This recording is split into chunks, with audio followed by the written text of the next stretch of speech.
A protagonista estava ao lado de um jovem loiro, que disse a Julia von Rosenthal que ela tinha feito um ótimo trabalho. Depois, enfiou-lhe a espada na barriga, e ela só no último suspiro perguntou por que é que Sua Alteza lhe estava a fazer aquilo, porque não se apercebia do que tinha feito. Mas o homem só agravou a ferida e abriu-lhe o corpo para lhe negar qualquer hipótese de salvamento. E disse-lhe que o papel de Julia von Rosenthal tinha acabado e que já não estava interessado nela, pelo que ela podia morrer em paz. Ela caiu no chão e tudo o que conseguiu fazer foi olhar para Sua Alteza que estava à sua frente, e depois ele disse que não se arrependeria de nada, porque tinha tolerado a sua cara feia todos os dias durante muito tempo. Além disso, dados os seus méritos passados, o funeral desta rapariga seria realizado com honra e magnitude. Nesta altura, a protagonista lembrava-se de tudo o que tinha acontecido entre eles. Ela perguntava-se se tudo o que ele lhe tinha dito sobre o amor e que lhe tinha manifestado o seu amor era realmente mentira. Depois disso, a protagonista confessa que acreditava realmente nas palavras dele e que, por isso, lhe entregou alegremente o seu coração. Mas era tudo mentira. Mas o homem olhou-a calmamente e depois virou-se e foi-se embora, dizendo que Julia von Rosenthal só tinha imaginado aquilo, porque estava demasiado absorvida pelos seus sonhos.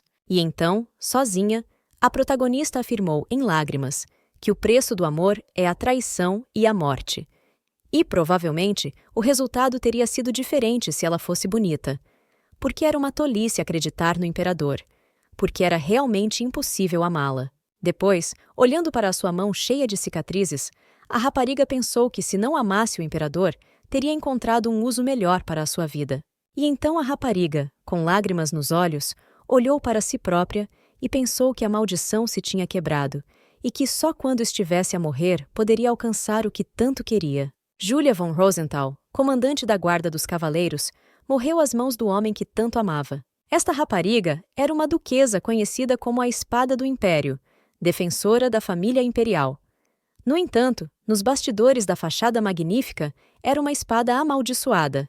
Havia uma lenda de uma maldição passada de geração em geração na família da personagem principal, porque o chefe da casa tinha uma vez matado uma bruxa de fogo, e ao morrer, esta bruxa, no seu último suspiro, amaldiçoou a família do jovem e disse que todos os seus descendentes não sobreviveriam à sua juventude e morreriam. O filho mais velho apanhou uma febre aos 10 anos e não sobreviveu. E logo uma febre atingiu a filha mais nova, e incapaz de quebrar a maldição, Howard foi em busca de outra bruxa. E assim foi até a casa da bruxa do gelo, que se perguntou se Howard teria ido ter com ela antes de quebrar a maldição da bruxa do fogo. Mas, depois de pensar nisso, ela disse que nesse caso, o homem só precisava de aprender a técnica da espada de Frunze, e só esse método podia resultar. Porque esta bola tinha um frio tão forte que ajudaria a resistir ao fogo da bruxa do fogo. E esta técnica de espada foi concebida principalmente para combater a bruxa do fogo. E depois, o homem disse que estava disposto a fazer literalmente qualquer coisa. E nem sequer ouviu a falha que a bruxa do gelo lhe queria contar. Então Howard disse que a coisa mais importante para ele era salvar a sua filha. E a bruxa apenas sorriu e disse ao homem desesperado que o ajudaria a livrar-se da maldição, uma vez que ele também a tinha ajudado ao matar outra bruxa. No final, com a ajuda da bruxa do gelo, a filha de Howard recuperou rapidamente e começou a aprender a técnica da espada congelada. E assim esta criança foi libertada da maldição da morte. Mas o inevitável chegou. E então, o homem que olhava para a agonia da sua filha perguntou por que é que o rosto da sua filha tinha mudado completamente se já tinham quebrado a maldição. Mas a bruxa disse calmamente que já tinha avisado que este método tinha uma desvantagem, porque a frieza da espada iria afetar a aparência da criança. Depois, acrescentou que, quando a sua filha conseguisse dominar a Kuka da espada, a sua verdadeira aparência regressaria, pelo que tinha de treinar muito. Mas avisou que a aparência só regressaria depois de ela dominar a técnica na perfeição. Mas, nesse momento, a criada Judy entrou e perguntou à heroína por que é que ela estava tão pálida. E o que é que tinha acontecido? Depois disse que ela devia estar a preparar-se e a preparar-se. E nesse momento, Julia von Rosenthal só pensava que a sua criada tinha um aspecto incrivelmente jovem, que o seu corpo estava mais magro do que antes e que o seu rosto não era tão velho, pelo que a protagonista teve algumas reflexões. Depois, pensando nisso, Julia von Rosenthal apercebeu-se de que, se tinha 17 anos agora, então tinha sido há 8 anos, e parecia que tinha recuado no tempo. Depois, olhou para si própria ao espelho e pensou que não percebia como é que aquilo tinha acontecido. Mas isso não importava, pois agora tinha de se concentrar no que estava para vir. E ao tocar no seu reflexo, apercebeu-se que a maldição que lhe tinha sido lançada tinha de ser removida de alguma forma. E como a rapariga se lembrava de tudo o que tinha acontecido, não devia ser difícil, pois esta história não era uma lenda, mas sim a verdade. E o que a protagonista não viu antes de morrer, sentiu-o na mesma. Não sabia se tinha sido um sonho, mas se a história corresse de acordo com a sua memória, teria a certeza. Depois sentou-se em frente à lareira e começou a pensar como poderia evitar ser morta novamente pelo príncipe herdeiro. Depois, pensou que talvez devesse vingar-se.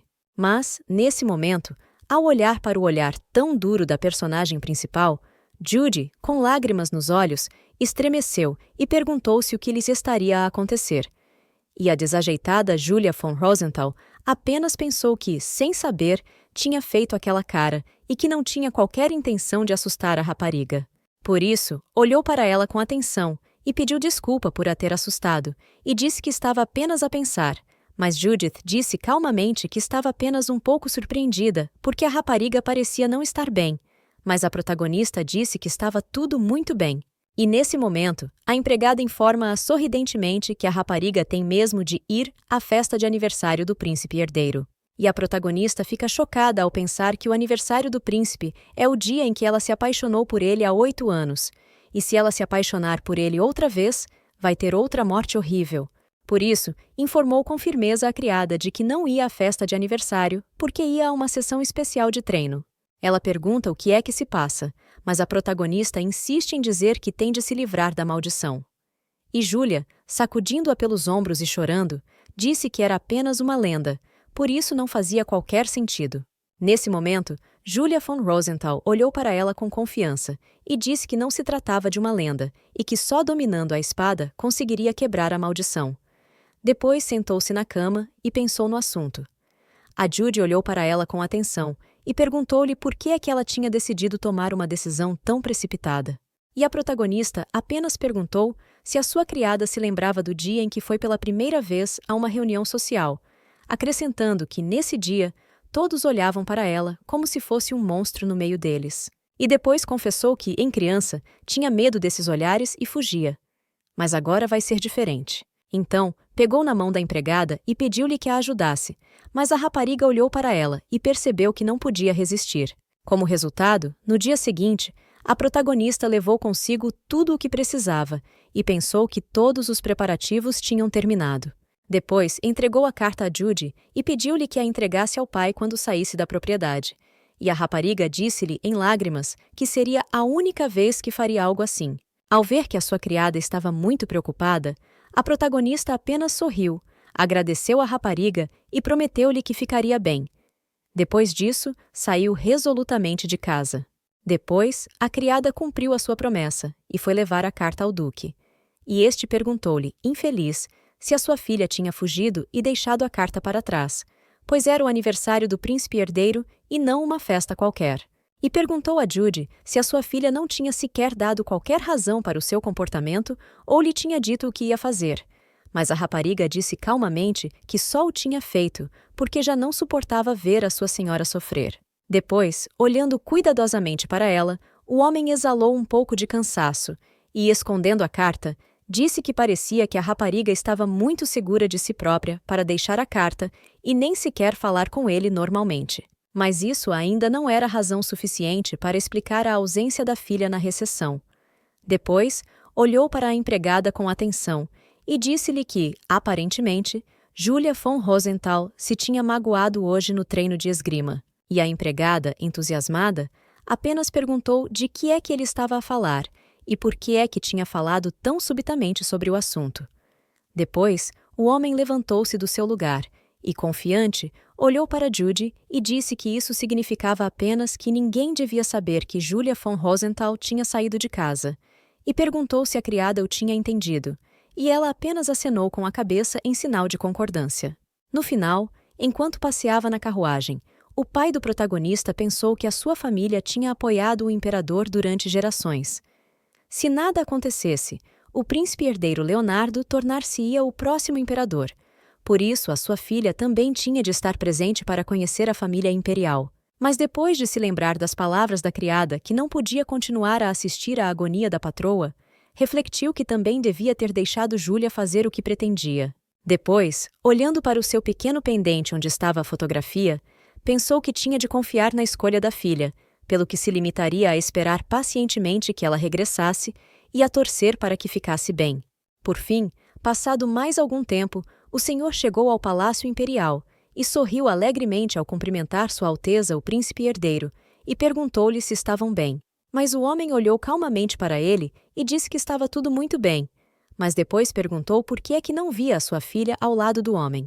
E ele apenas baixou a cabeça, culpado, e disse que a culpa era mesmo dele, porque a Lady se tinha magoado durante o treino, e felizmente não se tinha magoado muito, mas era-lhe difícil mover-se. O senhor olhou para o jovem nas costas do príncipe e disse-lhe que a sua filha estaria bem para a cerimônia de coroação.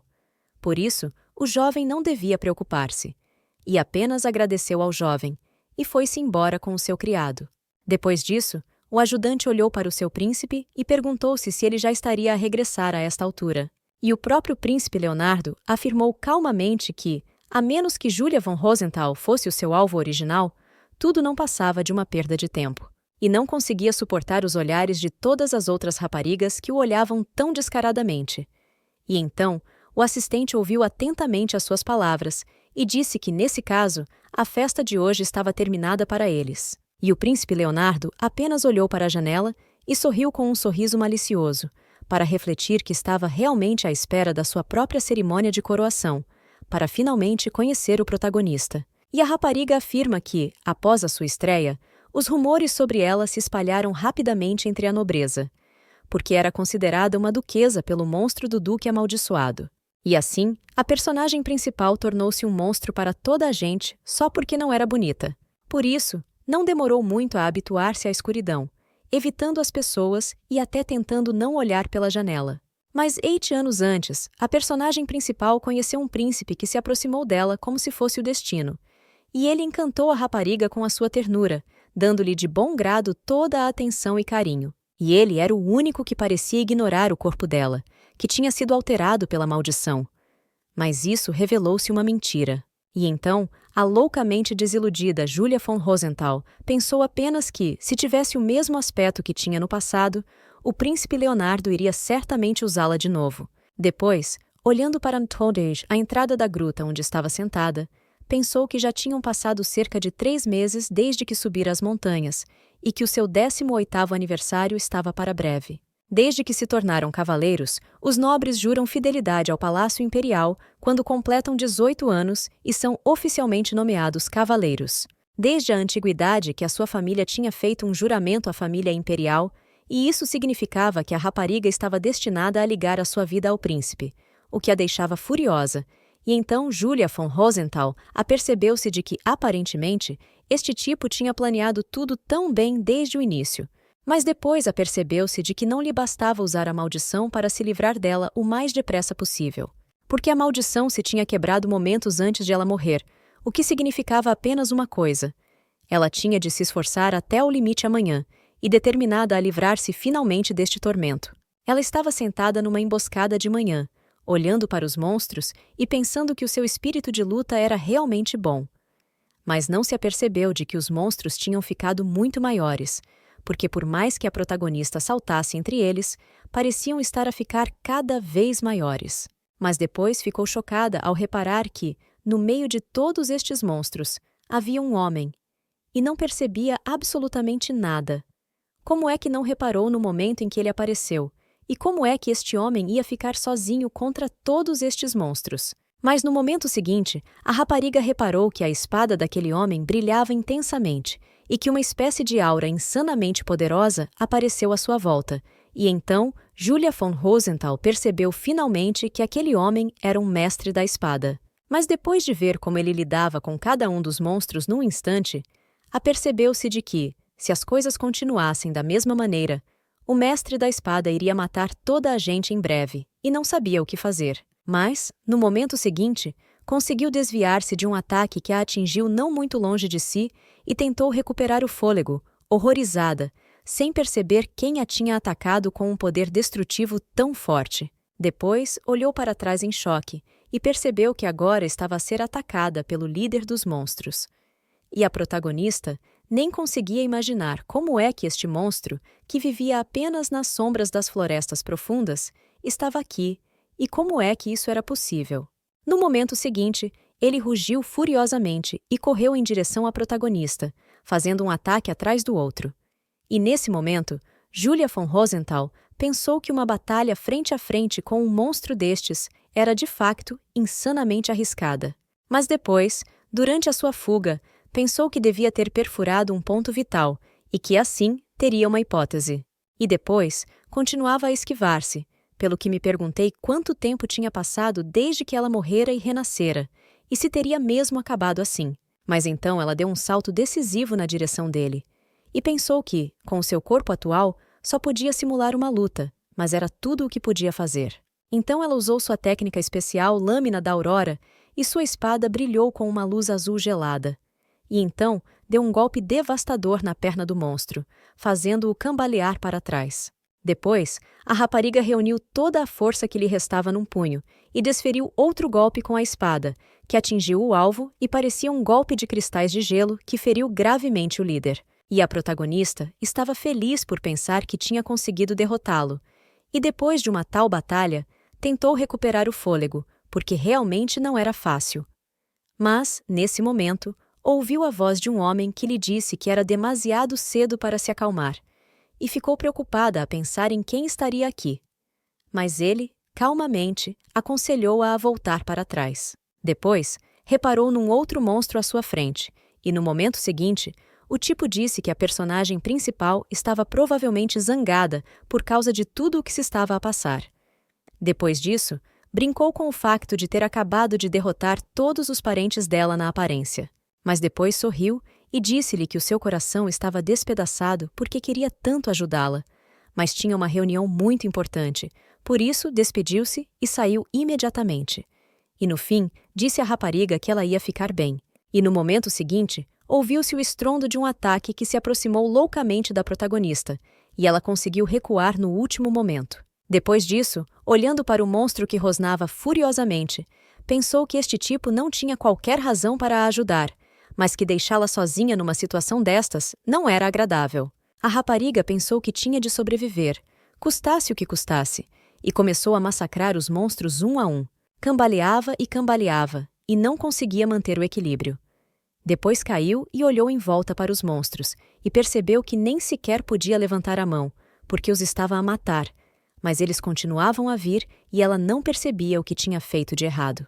Depois disso, apenas refletiu que, se fosse possível, só queria loucamente não morrer aqui e agora desta forma. Mas nesse momento, como se respondesse às suas preces, uma luz insanamente brilhante brilhou à sua volta, cegando os monstros, que começaram imediatamente a dispersar-se com medo e a desaparecer da sua vista. E finalmente, à medida que a cor se desvanecia lentamente, a rapariga finalmente viu a sua verdadeira aparência. Mas nessa altura, ela nem se apercebeu, porque tinha perdido a consciência muito antes. No final, quando abriu os olhos de manhã, levantou-se bruscamente, olhando para a sua mão e, literalmente, não conseguia acreditar no que via, porque todo este corpo lhe parecia completamente estranho. Depois começou a apalpar a cara e o cabelo e constatou que a sua pele era incrivelmente macia e que tinha um cabelo comprido e sedoso e que, aparentemente, tinha conseguido quebrar a maldição. Ela ficou chocada com o que a rodeava e pensou que ontem tinha a certeza de que ia morrer sem poder fazer nada. Mas agora estava bem e tudo era melhor do que ela suspeitava. Mas depois reparou que estava novamente rodeada de monstros, mas sorriu quando se apercebeu que a sua espada estava no chão e pensou que tinha um assunto urgente a tratar. Por isso tinha de derrotar todos os monstros o mais rapidamente possível. E depois de dizer isso, ela lançou um ataque após o outro. E só dizia isso apesar de não poupar as suas forças e dar o seu melhor. Mas havia uma grande leveza no seu corpo, que a tornava insanamente rápida, plástica e resistente. No final, quando a batalha terminou, a protagonista foi para o riacho e olhou à sua volta e disse que tinha realmente mudado, e aparentemente, quando colocou toda a energia naquela batalha, porque pensava que era a última da sua vida, finalmente acordou. E quando acordou, a sua ferida estava curada, e a maldição tinha desaparecido completamente, e ela ganhou um núcleo brilhante de magia. Depois, pegou na sua espada e saturou-a com a sua energia mágica, passando magia através dela, e olhou para a sua luz brilhante, e notou que esta cor era claramente diferente do passado. Olhou para a sua arma com lágrimas nos olhos e pensou que se tinha tornado uma mestre da espada, e que a sua maldição tinha sido finalmente quebrada, e que tinha recebido um bônus. Por isso pensou que devia correr para o seu pai para finalmente se mostrar a ele. Mas no momento seguinte, por causa da alegria com que brandia a espada, e também por causa da experiência que esta espada tinha tido nos últimos dias, e especialmente porque a rapariga se tinha tornado um mestre espadachim, a arma não resistiu e partiu-se ao meio. Nesta altura, na mansão, os mordomos estavam a servir vinho ao duque e perguntaram-lhe se estava tão preocupado, uma vez que já tinham passado 3 meses desde a fuga de Júlia. Mas ele disse calmamente que, se estivesse realmente preocupado, já a teria ido buscar há muito tempo. Por isso, agora confia na filha e tenha certeza de que tudo vai correr bem. Mas o mordomo apenas assegurou calmamente ao cavalheiro que a rapariga estaria de volta em breve. Pois quem quer que tenha dito o quê, a sua jovem era o maior gênio da história da família, e não era o tipo de pessoa que se quebrava facilmente. E então, o homem refletiu sobre o que o seu mordomo tinha dito, e afirmou que, desde tenra idade, a sua filha tinha demonstrado talento em todos os sentidos, e era insuperável em tudo. E até na velocidade da sua magia, o que não era tarefa fácil. E a sua técnica e domínio das armas desde tenra idade era desenvolvida para além da sua idade e espantava até os adultos. Mas tudo foi estragado pelo facto de haver uma maldição na sua família. E assim, a aparência da sua filha, que era feia, tornou-se uma prisão para Júlia e isolou-a da sociedade. E o homem ficou insanamente amargurado com esta constatação. E só porque compreendeu a motivação da sua filha, deixou imediatamente de a procurar. Mas, nesse momento, Judy entrou na sala, ofegante de excitação, para dizer ao duque que a sua senhora Julia von Rosenthal tinha finalmente regressado, e parecia ter corrido uma grande distância sem parar só para lhe contar. E nesse momento, o duque saiu de casa a correr e pensou que, se era mesmo verdade, então devia apressar-se a ir ter com a filha pessoalmente, e de imediato gritou e chamou-a. Mas olhando à sua volta, infeliz, apenas se perguntava onde estaria Júlia. Viu uma rapariga loira desconhecida à sua frente. Mas Judy, apontando para a rapariga, disse que ela era sua filha. Mas ele não parecia acreditar. E nesse momento, a rapariga que se tinha levantado do seu lugar e sorria alegremente para Júlia, cumprimentou o pai. E então, finalmente, o homem lembrou-se que antes a sua filha, quando ainda era pequena, tinha exatamente o mesmo aspecto quando sorria e o cumprimentava. Nesse momento, o seu cavaleiro aproximou-se do duque e entregou-lhe o símbolo da família que tinha oferecido pessoalmente a Julia von Rosenthal no dia do seu aniversário. Tão entusiasmado e ainda sem acreditar, perguntou-lhe se a sua filha tinha regressado. Mas então, a rapariga olhou cuidadosamente para ela e disse ao pai que era mesmo ela e que era mesmo ela. Depois, olhou atentamente para o duque e esperou pelas suas ações. Nesse momento, o homem pegou subitamente na sua arma e disse, olhando para a rapariga com firmeza, que se ela era mesmo sua filha, devia ter lutado com ele agora e tê-lo derrotado com a sua espada. E a protagonista, apenas sorrindo, agarrou alegremente a arma do seu cavaleiro, que ficou loucamente embaraçado com tal ação da protagonista, e em seguida informou calmamente o homem de que só levaria a espada por pouco tempo. A batalha parecia insanamente feroz e concentrada, de tal forma que, naquele momento, os relâmpagos voavam literalmente à volta deles, mas a protagonista não ia desistir, apesar de estar insanamente exausta da longa estrada e de ainda ter pouco controle sobre o seu novo corpo. Mas então, ela fez uma investida decisiva com grande velocidade e força, e em seguida, facilmente derrubou a espada das mãos de seu pai. E o homem que olhava para a sua espada, que estava cravada no chão, pensou que tal defesa só significava uma coisa, que era sem dúvida a sua filha, e por isso olhou para ela com alegria e cumprimentou-a finalmente. Depois disso, a rapariga correu para os seus braços e ele apertou-a mais a si, literalmente sem acreditar que ela tinha conseguido. E a protagonista apenas informou alegremente o pai de que se tinha tornado uma mestre espadachim, enquanto o duque estava loucamente satisfeito com a chegada da sua filha e orgulhoso por ela ter enfrentado todas as provações. O mordomo, que se encontrava no exterior, observava-o do fundo do coração e dizia que estava literalmente destroçado com a imagem do reencontro. Ao mesmo tempo, Judy, que também estava a assistir, disse que a imagem era realmente incrível e espantosa, porque não conseguia acreditar que tudo era tão maravilhoso. E nesse momento, a protagonista virou-se para a sua empregada e agradeceu-lhe a sua ajuda, porque foi graças a ela que conseguiu tornar-se naquilo que queria e regressar como prometido. Mas Judy, não aguentando mais, correu imediatamente para abraçar a patroa e disse-lhe que gostaria de felicitar a senhora do fundo do coração. Mas, infelizmente, Julia não podia deixá-la ir a lado nenhum, pois Judy andava sempre muito preocupada com ela.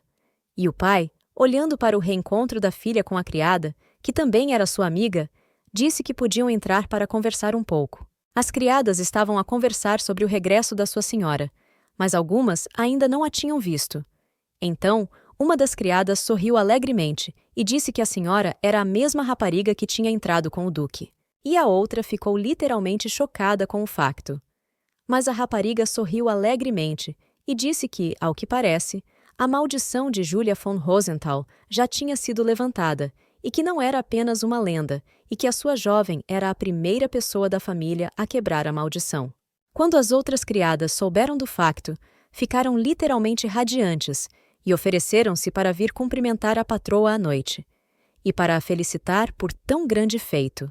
Assim fizeram e foram imediatamente ter com a personagem principal, e agora, junto à banheira, questionaram-na sobre a temperatura da água e se estava tudo bem. Depois, ajudaram-na a lavar o cabelo e disseram-lhe que o seu cabelo tinha ficado incrivelmente sedoso. E a rapariga agradeceu-lhes, e olhou para o teto e pensou no facto de que finalmente podia relaxar e queria dormir e descansar depois de todas as preocupações dos últimos dias. Ela queria dormir pelo menos um bocadinho. Depois fechou os olhos e as empregadas excitadas só lhe disseram que não era permitido dormir na banheira. No final, encontrou o pai na sala de jantar para jantar, e o homem olhou calmamente para a filha e disse-lhe que o seu aniversário estava a chegar e perguntou-lhe o que queria de presente. E então, a protagonista olhou calmamente para ele e disse que, nesse caso, se ele queria mesmo dar-lhe alguma coisa, ela queria dar-lhe um presente. E o duque apenas se perguntou se era mesmo esse o seu desejo. E o protagonista pensou que se tratava de uma espada de inverno, que tinha sido transmitida de geração em geração na sua família, e que tinha recebido esse nome por conter a magia do inverno. E depois, o duque pensou sobre esta espada, que tinha pensado que Julia von Rosenthal era demasiado jovem para lhe dar esta espada, mas agora ela era uma mestre, por isso podia controlá-la. Depois disse que, nesse caso, amanhã à tarde, a rapariga tinha de ir ao seu gabinete para receber o presente. A rapariga só olhou para o pai com um ar frenético de alegria e agradeceu-lhe a confiança. Assim, na manhã seguinte, o protagonista, cansado e sonolento, estava a aquecer-se depois de um longo sono. E nem um minuto depois, uma das criadas bateu à porta do seu quarto e perguntou-lhe se podia entrar. Era Judy, que sorriu e disse à protagonista que tinha acordado muito cedo. Depois, começou a servir-lhe o chá para que ela o saboreasse de manhã. E a protagonista olhou em volta e disse que estava muito grata a todos por lhe terem dado uma festa de boas-vindas tão agradável, mas disse que tencionava ir fazer o seu treino matinal e que depois queria passar por lá para almoçar com o pai. E quando soube disso, Judy aproximou-se dela, sorriu alegremente e ofereceu-se para ajudar a protagonista a fazer as malas. E ela agradeceu-lhe alegremente e concordou. E no final, enquanto a rapariga estava ocupada a pentear o cabelo, a protagonista pensou no facto de que, finalmente, iria conseguir recuperar a sua espada, porque na sua vida passada, em que era 8 anos mais velha, era ela que possuía esta espada. No final, quando foi ao quarto do pai, este abriu a passagem secreta, e Julia apenas se perguntou há quanto tempo estaria no seu escritório, mas ele disse calmamente que iria contar à rapariga assim que ela se tornasse adulta. E Julia von Rosenthal pensou no facto de que já sabia da existência deste lugar, pelo que se sentiu um pouco culpada por ter de fingir. Mas apercebeu-se de que não podia explicar o que tinha acontecido ao pai, e quando este abriu a porta, disse-lhe que, quando a protagonista se tornasse chefe de família, teria de gerir a casa. E aqui estavam todos os objetos que tinham pertencido aos antigos chefes de família e que guardavam a história da família. Por isso, era preciso tratar todos estes objetos e artefactos com cuidado. Depois, o homem estendeu as mãos para a caixa onde estava a famosa espada da família e disse que agora essa espada era a sua arma, e pediu à rapariga que olhasse para ela. Ela pegou nas mãos dele e olhou para a sua nova arma, que antes lhe era completamente familiar, e pensou que a luz era muito mais brilhante do que na sua vida anterior. Devia ser porque ela tinha ganho o poder de um mestre da espada. O duque disse que esta espada parecia ter estado sempre à sua espera, e ela apenas sorriu para a arma, e disse que lhe parecia que a espada lhe tinha pertencido originalmente.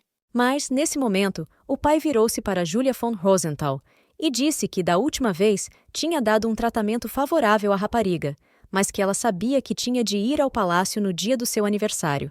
A protagonista concordou calmamente e depois pensou que nesse dia voltaria a encontrar-se com o príncipe que a tinha traído, pelo que sentiu uma dor terrível no peito. E ela apenas afirmou, a contragosto, que essas memórias eram insanamente claras, o que lhe doía imenso. Porque, apesar de ser a sua vida passada, mas o seu regresso à vida só tinha acontecido recentemente. E assim, como consolo, aproximou-se do pai e abraçou-o gentilmente e agradeceu-lhe por todo este tempo em que ele acreditou nela e esperou por ela. Mas o homem apenas abraçou calmamente a filha e, em resposta, apenas teve pena da rapariga pelo facto de ter de enfrentar tais dificuldades. Como resultado, a protagonista voltou a ver uma fotografia de todos os aristocratas que estavam ao seu lado durante a sua estreia e que, ao vê-la, queriam loucamente ver a sua cara e não compreendiam como era possível ser tão feia. E então, no meio de tudo isto, o príncipe Leonardo foi o único que, calmamente, pegou na mão dela e disse-lhe para não prestar atenção, porque ela era uma bela espada que brilharia para sempre enquanto o império existisse. Depois sorriu, olhou para o seu rosto com atenção e pediu-lhe que levantasse a espada com a mão com que a segurava e se colocasse atrás dele. Depois, com a mesma mão com que a segurava com tanta ternura, bateu-lhe com a espada e disse-lhe que tinha suportado a sua cara feia todos os dias durante todo aquele tempo. E, finalmente, a rapariga viu tudo de novo, acordou em estado de choque e conseguiu recuperar o fôlego.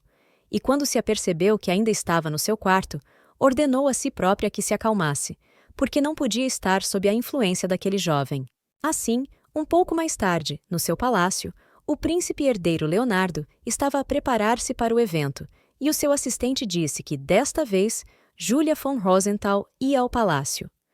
O príncipe Leonardo disse calmamente que, desta vez, a rapariga não lhe fugiria e que finalmente se encontrariam. Mas então o seu assistente, olhando para o rosto tão satisfeito do jovem, perguntou-lhe qual era o seu plano. Depois disse que o príncipe Leonardo estava aparentemente muito interessado nela. Depois, disse que, de alguma forma, esta rapariga se tornaria cavaleira após o seu juramento. Mas o príncipe Leonardo disse calmamente que as primeiras impressões eram da maior importância, mesmo que a pessoa com quem estava a falar lhe fizesse lembrar um monstro horrível. Por isso tinha de fazer o seu melhor para impressionar a rapariga. No final, mais ou menos à mesma hora, a protagonista chegou finalmente ao Palácio Imperial, e o pai, ansioso, chamou-a pelo nome várias vezes, mas ela não respondeu, pelo que ele perguntou se ela estava bem, mas a protagonista apenas disse, cansada, que estava a pensar um pouco por causa da excitação. Nesse momento, o pai ajudou a filha a descer da carruagem, pegou-lhe gentilmente nas mãos e disse-lhe que não se devia preocupar, porque não seria sensato estar nervosa agora, especialmente porque ele estaria ao seu lado. E a personagem principal olhou atentamente para o pai e agradeceu-lhe por estar ali para ela, e percebeu que agora não estaria sozinha, pelo que se acalmou e ficou muito mais otimista. Depois, o pai sorriu alegremente para a filha e disse que parecia que a rapariga estava mesmo bem disposta. Mas a personagem principal apenas sugeriu alegremente que entrassem. O segundo príncipe olhava para a sua mãe imperatriz e dizia que Julia von Rosenthal chegava hoje com o pai e que havia rumores de que esta rapariga parecia um monstro. Era o segundo príncipe Jerônimo. Mas antes que a imperatriz pudesse responder, o guarda imperial que estava a anunciar a lista de chegadas anunciou decididamente que Pascal von Rosenthal tinha chegado com a sua filha Julia von Rosenthal. E então o protagonista, absolutamente confiante e determinado, apresentou-se perante a família imperial e olhou-a com confiança. Depois, o imperador e a imperatriz, olhando atentamente para o protagonista, cumprimentaram o duque e perguntaram-lhe se a sua filha estava com ele. Então, o homem sentou-se e, apontando para Julia von Rosenthal, disse que esta era a sua filha, que tinha vindo para ser armada cavaleira. O imperador ficou entusiasmado e pensou que, literalmente, não podia acreditar que esta rapariga fosse tão bonita. Depois, percebendo o olhar de desagrado do duque, que compreendia perfeitamente os seus pensamentos, o imperador levantou-se imediatamente do seu lugar, trouxe a espada e colocou-a no ombro do protagonista. Depois disse que, agora, Julia von Rosenthal tinha de jurar fidelidade ao império, e também jurar que só serviria o príncipe herdeiro. E então a protagonista, olhando para o sorridente Leonardo, pensou que aquele era o momento que ela tanto temia, e também avisou que nesta vida ela não deveria prestar atenção ao seu sorriso, porque era apenas um fingimento e hipocrisia. E assim, ela olhou seriamente para dentro de si própria e pediu desculpa à sua majestade, e disse que não juraria fidelidade ao príncipe. O pai dela ficou literalmente chocado com uma coisa destas, e não sabia por que é que a filha estava a fazer isto, porque antes nem sequer suspeitava das intenções dela. Para além do duque, a imperatriz também ficou chocada, assim como o segundo príncipe, que literalmente não conseguiu conter o riso devido à comicidade da situação. Nesse momento, o imperador olhou para a rapariga com seriedade e perguntou: será que ela não vai mesmo fazer o juramento de fidelidade ao príncipe herdeiro? Mas, nesse momento, ela olhou para cada um deles com determinação e disse que era mesmo assim e que se recusava já a fazê-lo, e o imperador apenas olhou para ela com infelicidade e perguntou por que é que a rapariga estava a fazer aquilo. E então, a protagonista, com mais determinação ainda, disse que não queria levantar a espada para o príncipe herdeiro, porque queria levantá-la para todo o império, e que por isso queria jurar fidelidade a ela, especificamente, e pediu-lhe autorização. E Herzog só pensava com tristeza que as ordens de Sua Majestade eram absolutas, e que a desobediência significava traição, pelo que não fazia ideia do que a filha estava a pensar quando disse aquilo. E nesse momento, ainda com a espada apoiada no ombro do protagonista, o imperador olhou para Júlia e perguntou-lhe se ela assumia a responsabilidade pelas palavras que tinha proferido hoje, e ela disse calmamente que sim, e que estava pronta a ser castigada se fosse necessário. Mas, nesse momento, interveio na conversa o duque, que sabia muito bem como poderia acabar para essa sua filha, e por isso fez uma vênia e perguntou se podia dizer algumas palavras, dizendo depois que a sua filha se tinha tornado o quinto mestre de espada do império. Pediu-lhe que demonstrasse as suas capacidades. E então ela cumpriu o pedido do pai e desembainhou a sua espada, que brilhava com uma luz azul, que indicava claramente o enorme poder do dono desta arma. E então o imperador, a contragosto, pensou que os mestres de espada eram talentos valiosos, porque não eram fáceis de derrotar, e além disso, parece que esta era a primeira mulher mestre de espada do seu império. E então o imperador, depois de a ter observado cuidadosamente, disse que, se a duquesa assim o desejasse, poderia não jurar fidelidade ao príncipe herdeiro, e, em troca, seria nomeada comandante dos Cavaleiros de Inverno. A protagonista ficou chocada e pensou no que o imperador lhe tinha acabado de oferecer. Depois, disse a Sua Majestade que o cargo era demasiado elevado para ela e que receava não ser capaz de o desempenhar. Os Cavaleiros de Inverno são um dos 5 grandes cavaleiros do seu império, e mesmo um mestre espadachim não deve ser nomeado comandante se não souber conduzir os negócios. Pensando em tudo isto, a imperatriz apenas afirmou que se tratava de uma situação divertida e de uma reviravolta inesperada, que era realmente muito improvável. Mas, nesse momento, o imperador olhou para Julia von Rosenthal e disse que a sua recusa era inaceitável, porque, caso contrário, teria de jurar fidelidade ao príncipe herdeiro, e perguntou-lhe se estava pronta para aceitar o cargo. A preocupada Julia von Rosenthal apenas olhou para o pai e pediu-lhe mentalmente algum apoio ou conselho, mas pelo seu rosto percebeu imediatamente que tinha de decidir por si própria. Mas, depois de ter analisado o príncipe herdeiro que tão facilmente lhe tinha tirado a vida, percebeu que estava disposta a tudo para evitar jurar fidelidade a um tal canalha, apesar de ver que ele estava perturbado com a situação e não conseguia encontrar um lugar para si próprio porque não compreendia o que estava a acontecer. Por isso, fez uma vênia ao imperador e disse que estava pronta a aceitar o cargo, e agradeceu a Sua Majestade o Imperador por lhe ter dado a oportunidade e por tanta confiança. Depois, o imperador voltou a colocar-lhe a espada ao ombro e disse que, nesse caso, a nomearia comandante dos Cavaleiros de Inverno do Império. A imperatriz apenas se perguntava se esta rapariga queria mesmo ocupar o lugar de chefe do império. No final, quando tudo terminou, o segundo príncipe caminhou com a sua mãe e apenas se riu com tudo o que aconteceu na iniciação dos cavaleiros, e depois perguntou à imperatriz se tinha visto a cara do príncipe herdeiro, porque era realmente uma visão engraçada. A imperatriz disse calmamente que, aparentemente, a duquesa não gostava do príncipe Leonardo, e que, nesse caso, o seu comportamento era compreensível. Depois disso, pensaram no facto de a família do protagonista ser a família que, durante muitos anos, construiu uma relação estreita com a família imperial. É por causa da sua força única.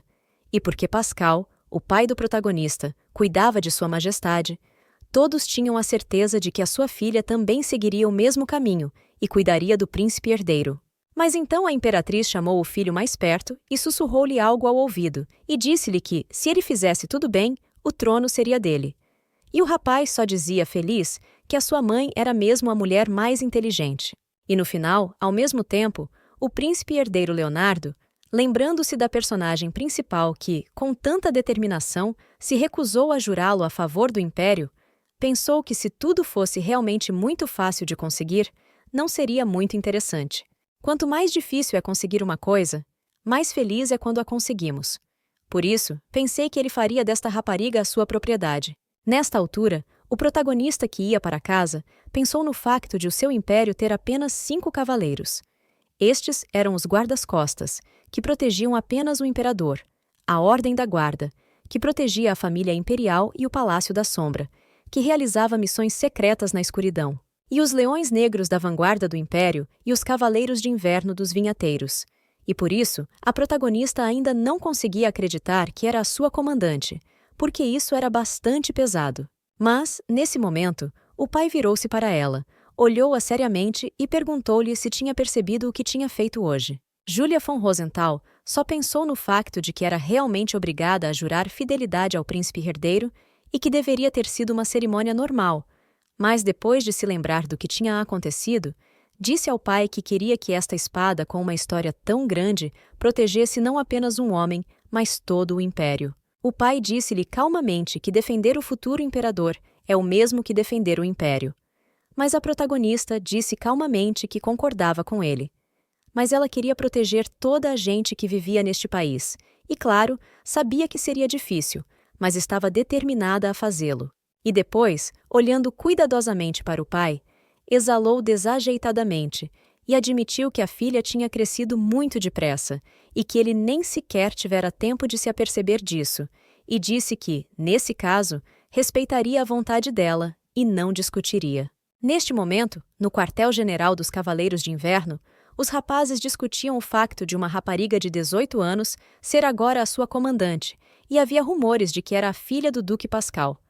E então, um dos cavaleiros disse que Absolute não compreendia como é que isso podia acontecer. E o outro, que movia infeliz as peças de xadrez nas mãos, disse que o facto de Julia von Rosenthal ser a comandante deles era demasiado, e que era uma espécie de despotismo. Nesse momento, os rapazes, enlouquecidamente descontentes, interromperam a conversa sobre a capitã dos Cavaleiros de Inverno e informaram que, de qualquer modo, esta rapariga era uma duquesa, pelo que tinham de ser educados para com ela. Mas este sorriu presunçosamente e perguntou aos outros se a nova comandante era realmente um monstro, porque todos diziam que ela se parecia muito com um orc. Mas o outro olhou para ele e disse que provavelmente eram apenas mais boatos, porque Júlia só se tinha mostrado uma vez no baile dos aristocratas, por isso não tinham motivos para acreditar em tais palavras. Mas depois esse rapaz disse que, apesar de ela ter aparecido pela primeira vez, havia rumores de que a sua cara era como a de um orque, e que o seu corpo era um corpo monstruoso e irregular. E depois, ao imaginar esta imagem, o rapaz só pensou no que tinha dito.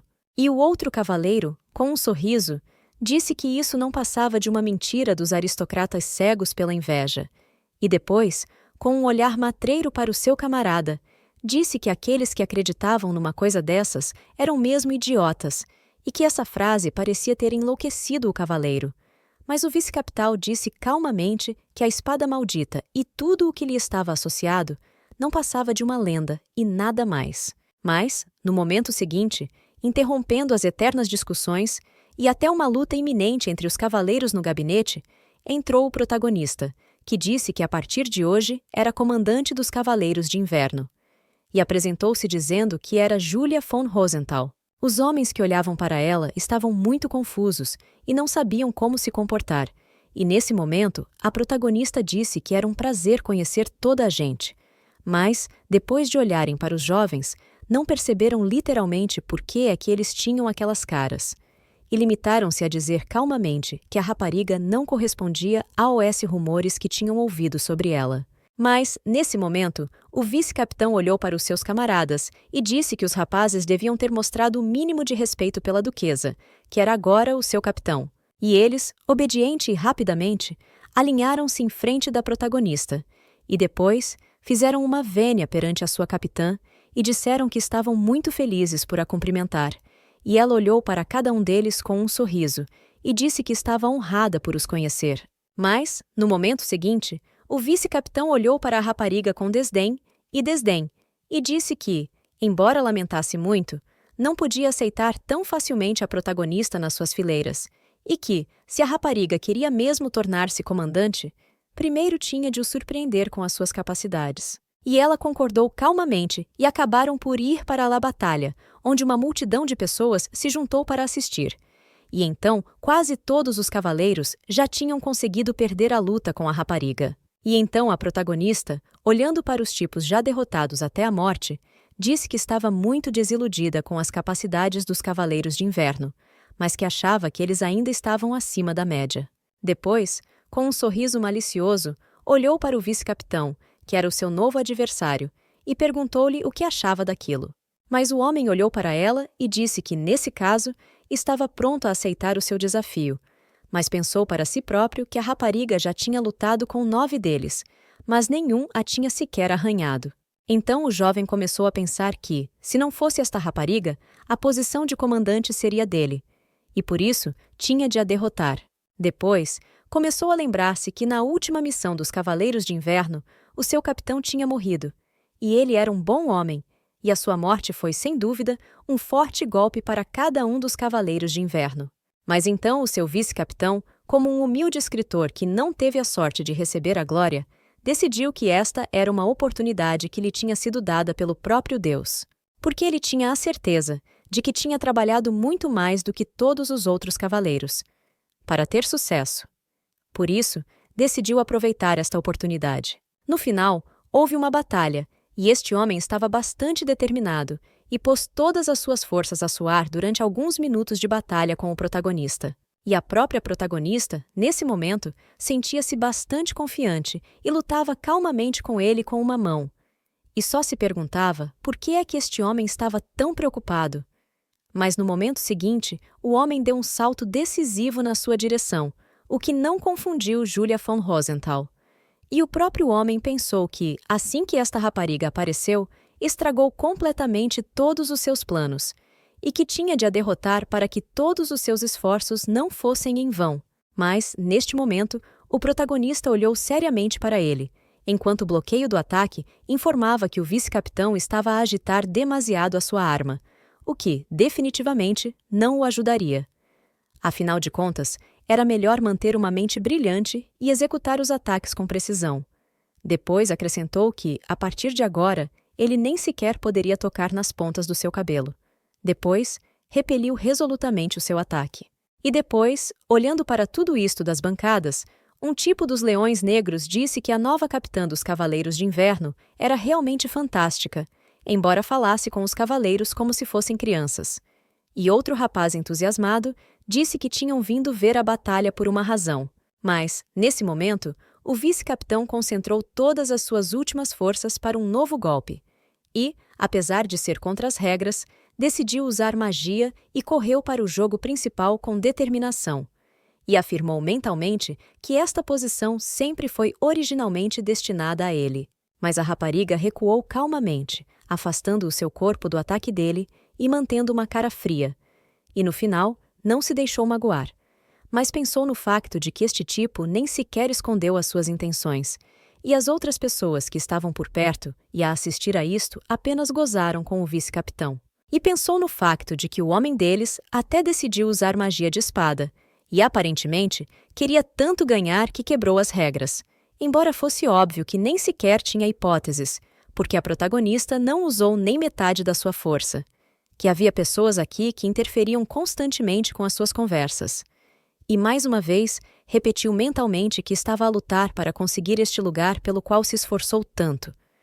Mas a protagonista repeliu calmamente o seu novo ataque e não foi claramente difícil para ela. Depois, pensou que tinha de terminar o combate de forma suave. Não queria perder mais tempo com ele. Por isso, usou um dom para lhe cortar a espada ao meio, usando magia de espada pela primeira e última vez no combate. E então, todos os que estavam agora na arena de espectadores perguntaram-se com entusiasmo se a personagem principal tinha agora usado a magia da espada Aurora, e não conseguiam acreditar que a rapariga, numa idade tão jovem, era uma mestre da espada. No momento seguinte, o homem assustado olhava para a sua espada despedaçada e não sabia literalmente o que fazer. E a personagem principal, calmamente, olhou para ele de alto a baixo e perguntou-lhe se ele ia tentar lutar com ela outra vez. Mas ele apenas admitiu de má vontade a sua derrota. Como resultado, mais ou menos ao mesmo tempo, o seu capitão tornou-se vice-capitão dos Leões Negros, que lhe perguntou se Kolya tinha ouvido falar do boato sobre a duquesa. Porque hoje havia uma cerimônia em que ela se tornava cavaleira, e havia também uma batalha em que ele estava infelizmente ausente. Depois, com tristeza, disse que queria ver a duquesa em pessoa. Afinal de contas, havia rumores maravilhosos sobre ela, especialmente porque ela também era uma mestre de espada. Mas depois de ver com desagrado a reação do seu capitão, perguntou-se em que é que ele estava a pensar. Depois disse que a aparência da protagonista era muito bonita, que a sua família era nobre e que ela era também uma mestre da espada. Depois de se aproximar da secretária do capitão, perguntou-lhe se não lamentava muito o facto de ainda não ter visto a nova capitã. Mas o homem, olhando calmamente para os seus papéis e documentos, disse que não tinha mesmo nada de que se arrepender, e pensou no facto de esta ser a única duquesa herdeira da sua família, e também a espada guardiã do império. Portanto, só o apelido já seria suficiente para ser interessante.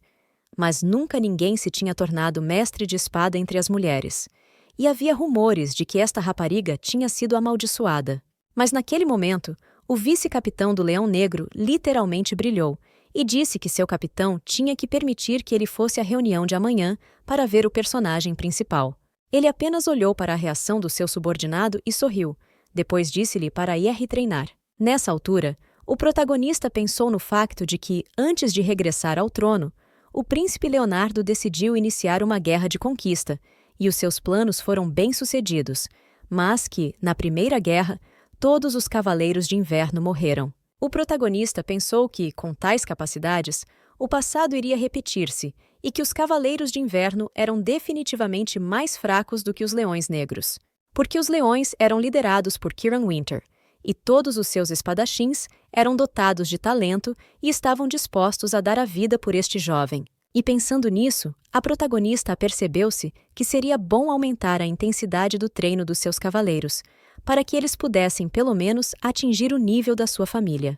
Mas nesse momento distraía dos seus pensamentos, um guarda imperial entrou no gabinete e informou-a com entusiasmo que Sua Majestade o Imperador tinha ordenado que a trouxessem, e a rapariga só levantou a cadeira com entusiasmo e disse que, nesse caso, ele devia tê-la levado ao imperador. E, finalmente, encontrando-se perante o imperador, a protagonista fez uma vênia e anunciou que era um grande prazer saudar Sua Majestade e que a duquesa Julia von Rosenthal tinha chegado.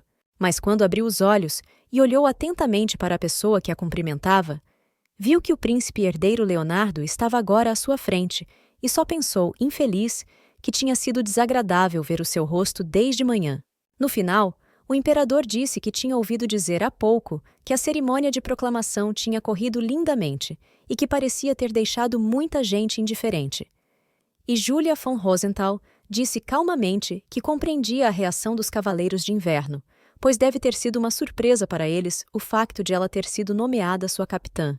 E o imperador, por sua vez, olhou calmamente para ela e disse que provavelmente era verdade. Afinal, toda a gente sabia que os Cavaleiros de Inverno eram um forte pilar do Império. Por isso, o imperador disse que esperava que a protagonista se tornasse uma ótima líder. A jovem, que estava a olhar calmamente para o seu rosto sorridente, prometeu que daria o seu melhor para que as suas ambições se tornassem realidade. O imperador olhou para o príncipe herdeiro com desagrado e disse que a protagonista tinha terminado o seu pensamento muito rapidamente e não queria falar mais. E o príncipe Leonardo apenas recordou que já o tinha avisado anteriormente. Mas, nesse momento, olhando cuidadosamente para a protagonista, o príncipe Leonardo virou-se para ela e disse que, ferido, tinha pedido ao pai e à mãe para celebrarem este acontecimento. E a protagonista, chocada, perguntou o que ele queria dizer, e depois, olhando para o seu rosto chocado, o príncipe Leonardo explicou que não podia perder a nomeação da nova mestra de espadas, e, sobretudo, que ela se tornara a chefe de uma ordem importante. E a protagonista só pensava que era exatamente isso que ela não queria. Mas o príncipe Leonardo disse com um sorriso que não tinham de a felicitar e que ela estava bem. Mas o príncipe Leonardo disse com um sorriso que não aceitaria qualquer recusa. Afinal de contas, quando uma rapariga se torna mestre de espada numa idade tão jovem, é um milagre, e o próprio Deus a abençoou. Por isso, achou que era digno de ser felicitado. E a protagonista olhava para ele e perguntava-se quando é que esta atuação iria finalmente terminar, porque a deixava louca. Então, o príncipe Leonardo apelou ao imperador para que confirmasse as suas palavras. E ele disse calmamente que a festa de aniversário do mestre de espadas era uma homenagem do Império. E então, a protagonista ficou descontente com o facto de não poder recusar 2 vezes a oferta de Sua Majestade, o imperador especialmente, porque nesse caso, o seu pai teria sérios problemas. E o príncipe e o imperador literalmente brilharam de felicidade e disseram que ela realmente tomou uma ótima decisão. Depois disso, o príncipe, com um sorriso, disse que já estava a antecipar o grande acontecimento. E a protagonista agradeceu-lhe discretamente e saiu. No final, quando estavam sozinhos no escritório, o jovem foi abordado pelo imperador, que lhe perguntou se ele tinha a certeza do seu sucesso. Mas o jovem apenas olhou para ele e disse que a sua confiança era absoluta, pois iria certamente conquistar o coração da protagonista nesta festa.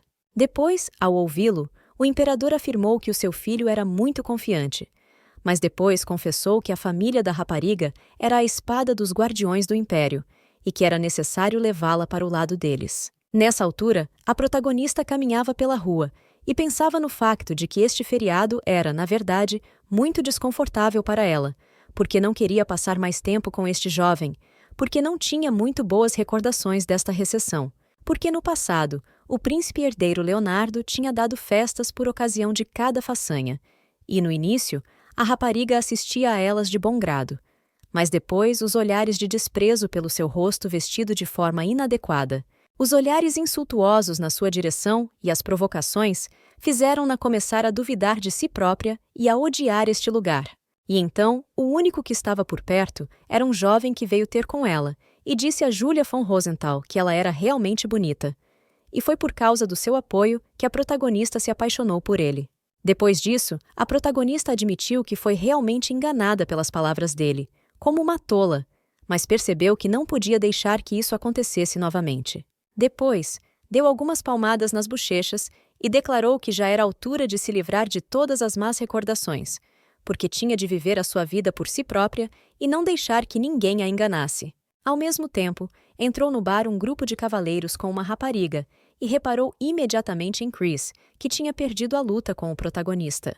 E sorrindo alegremente, disse ao cavaleiro para ir primeiro, e que ela se juntaria a ele mais tarde. Mas ele apenas concordou e tentou convencer-se de que não tinha sido abandonado. Depois, a rapariga senta-se à mesa do jovem e sorri para ele. Depois disse-lhe que há muito tempo que não se viam. Era Aisha, membro do corpo de guardas. E nesse momento, Chris Velod olhou para ela e perguntou-lhe o que estava a fazer aqui, e ela disse calmamente que tinha decidido vir durante a patrulha. Mas o homem sorriu e disse que aparentemente o seu corpo de guardas tinha muito tempo livre, mas Aisha apenas se perguntou se o homem não tinha serviço agora que estava sentado neste sítio. Mas ele disse calmamente que normalmente patrulhavam à volta do palácio, por isso tinham tempo livre. Mas depois de a rapariga ter olhado atentamente para o jovem, disse que ele estava bêbado, o que não era do seu feitio, e parecia loucamente preocupada com o estado dele. Por isso perguntou-lhe o que tinha acontecido, mas ao ver a cara de desagrado dele, disse que se ele não queria falar sobre isso, não tinha de o fazer, embora continuasse curiosa. E então, o homem pousou o copo e disse que os Cavaleiros de Inverno tinham uma nova equipa. E a rapariga limitou-se a dizer que, aparentemente, Chris Velod tinha esperado ser o capitão em vez daquele que tinha sido nomeado. E ela perguntava-se quem teria sido o chefe deles. E depois, Chris Velod anunciou que Julia von Rosenthal se tinha tornado a capitã. E pensando nisso, Aisha apercebeu-se de que já tinha ouvido esse nome antes. E depois, Chris Velod explicou calmamente que ela era a única herdeira da sua família e que se tinha tornado a comandante. E por fim, as memórias da rapariga revelaram a imagem da protagonista, e ela disse sorridente que, aparentemente, se tratava da duquesa amaldiçoada de uma família amaldiçoada, e que, nos círculos mais elevados, esta história era muito famosa. Aisha aproximou-se dele e perguntou-lhe por que falava assim, e se a rapariga era ainda mais bonita do que ela. O homem disse calmamente que o seu orgulho tinha sido ferido e que queria ir-se embora. Mas, nesse momento, a rapariga abraçou-o com força e disse-lhe que não se podia ir embora tão facilmente enquanto não respondesse à sua pergunta. E ele só a contragosto lhe disse para não o envergonhar, e finalmente saiu de cima dele. Aisha disse que estava à espera de uma resposta de Chris, porque há pouco o homem tinha dito que não havia ninguém melhor do que ela. E Aisha disse que se estava a lembrar das suas palavras de há 10 anos. Mas parece que essas palavras a magoaram loucamente, e por isso, com raiva, empurrou-o para o banco e calmamente virou-se e começou a sair. Depois, disse que já não estava interessada em ouvir as suas histórias de bêbado e que, se ele decidisse casar com uma rapariga rica e nobre, nesse caso, vingar-se-ia dele. Depois, olhou para o seu rosto avermelhado e pediu-lhe que não bebesse tanto, e o homem olhou para ela e pareceu embaraçado com o comportamento de Aisha e as suas palavras ou desagradado. Nessa altura, a personagem principal passeava calmamente pelo jardim e pensava no facto de que o comandante devia ter sido o seu vice-capitão, pelo que até tinha um pouco de pena dele.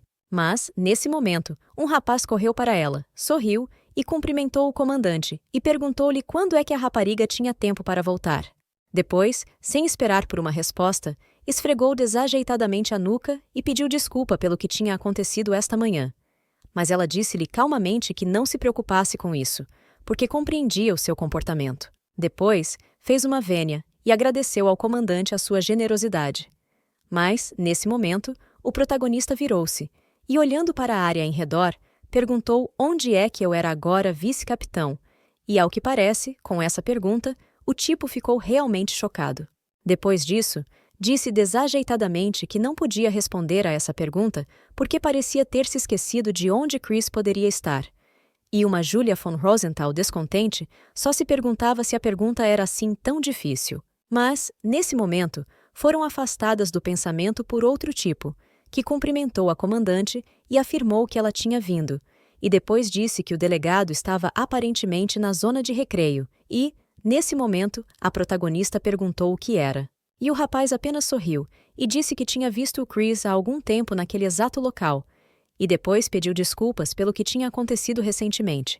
Mas a rapariga calmamente disse que ele não precisava de se preocupar com isso, e depois avisou-o que queria ir embora por uns tempos. Ele sorriu e pediu ao comandante que regressasse o mais depressa possível. Mas naquele momento, o cavaleiro insanamente preocupado que estava a olhar para o comandante que partia, perguntou se o cavaleiro não percebia mesmo o estado em que o seu vice-capitão Chris se encontrava. Mas ele apenas informou calmamente e sem pensar que o seu vice-capitão tinha estado a beber desde o almoço. Mas, depois das suas palavras, pensou no que tinha dito e, chocado, percebeu que o mais provável era que o vice-capitão estivesse à espera de um confronto e percebeu que Júlia não devia ter dito aquilo. Mas o outro cavaleiro apenas pensou, a contragosto, que era demasiado tarde para se arrepender. Nesse momento, Julia von Rosenthal dirigiu-se ao gabinete do vice-capitão e bateu à porta, dizendo que gostaria de discutir o programa de treino com ele. Mas como não obteve resposta, percebeu que tinha de entrar, pois havia sinais de presença no interior.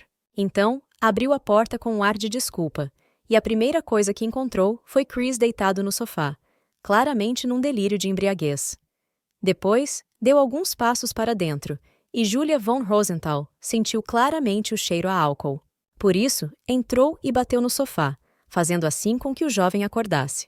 E quando começou a limpar a cara, cansado, ainda não se tinha apercebido de quem estava à sua frente, pelo que se perguntou que idiota se atrevia a acordá-lo.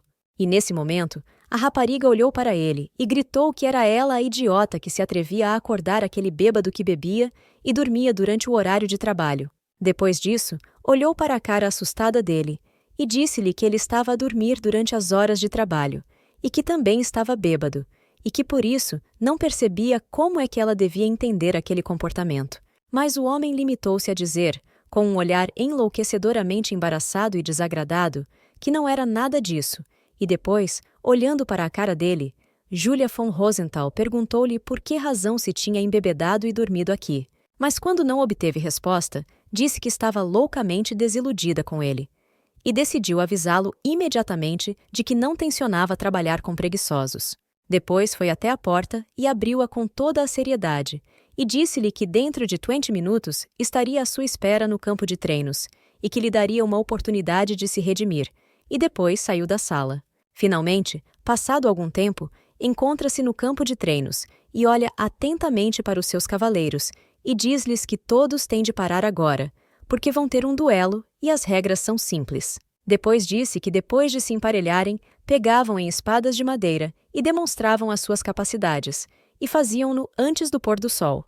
Depois disso, olhou para o vice-capitão que tinha chegado e disse que parecia que todos já sabiam que o uso de magia era proibido durante o combate, e ordenou que começassem. No final, todos começaram a treinar, e o protagonista não se esquivou e começou também a treinar com os outros.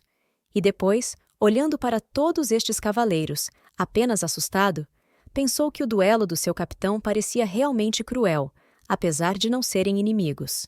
Naquele momento, a protagonista e o seu vice-capitão estavam num duelo, e depois, virando-se calmamente para ele, a rapariga disse-lhe que ele devia estar muito chateado por ela ter perdido. Depois, atirou-o ao chão com um ligeiro movimento da mão e disse-lhe que, nesse caso, não se devia queixar da vida, mas que, para se tornar mais forte, tinha de treinar muito.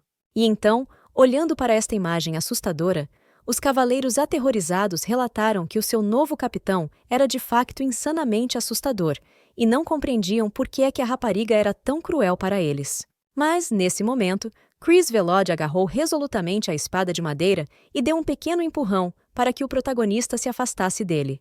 E o protagonista, que olhava para o olhar tão confiante do jovem, parecia loucamente satisfeito com a sua atitude de combate. E esperava que isso lhe fizesse bem. No final, já de noite, os camaradas abraçaram o seu vice-capitão, e só nessa altura o protagonista informou que o duelo tinha terminado e que todos estavam bem. E aqueles apenas se perguntavam se estava tudo bem com o seu vice-capitão, e este último apenas pensava, a contragosto, que treinar para se tornar melhor era uma ideia realmente estúpida, porque pessoas como ele têm praticado até não conseguirem respirar, mas mesmo assim não conseguem tornar-se gênios. Porque, por muito que se esforce e por muito que treine, nunca conseguirá vencer a personagem principal. Por isso, pensou que para ganhar, tinha de derrubar a rapariga por qualquer outro meio. Nessa altura, a protagonista, brandindo a sua espada, pensa que deveria ter se tornado mais forte, porque a sua força não é suficiente para resistir a todos os seus inimigos. Depois, Cortando ao meio as folhas que voavam na sua direção, pensou que devia tornar-se o melhor cavaleiro de todo o império, e que esse era o seu objetivo, que iria perseguir rapidamente. Mas depois de praticar, escondeu a espada e pensou que, antes de regressar, teria de reparar as árvores. Por vezes, ela não conseguia controlar os seus poderes e, por isso, danificava imenso o terreno. Mas, no momento seguinte, sentiu algo, pelo que correu imediatamente e não compreendeu como pôde sentir uma força tão poderosa, porque se tratava claramente de uma pessoa invulgar. Depois disso, correndo pela floresta, pensei que talvez não fossem apenas invasores, mas algo muito mais grave, e ao ouvir um estrondo, pensei que talvez fosse um dragão.